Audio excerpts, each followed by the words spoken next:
سلامونه او احترامات دې درته ورسېږي د پاکستان پښتنو بر ورته وایي که لر ورته وایي پاکستان والا ته کوم وایي بر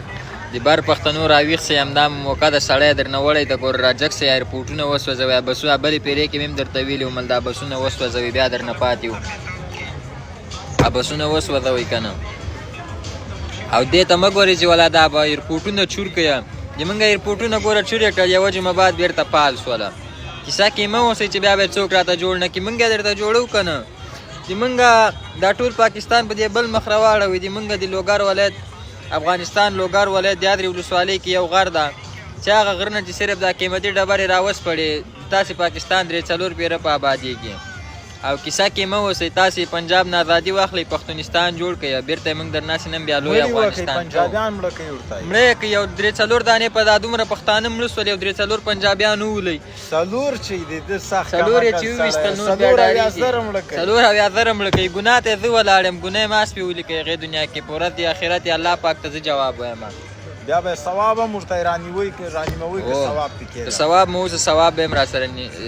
10 فیصده راکوئ په سلو کې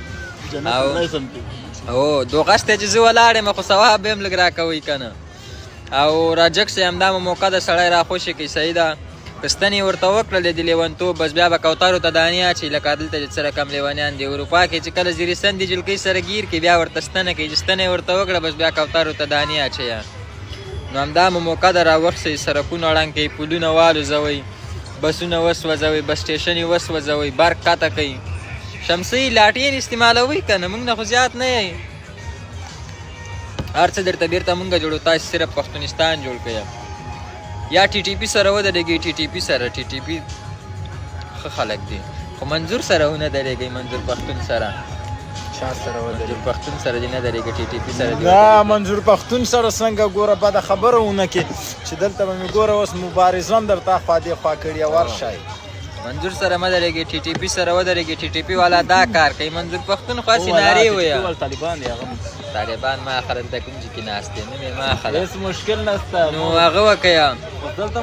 دېشي والا سره ودرېږئ جد دهشتګر او خلکو سره مه درېږئ چې ګډېږي درسته ورځه ځینو بس په الله مو سپارم لمر راتېز څه ورکې راواز ښکاره نه دا کارونه کې ما مخ ښکاره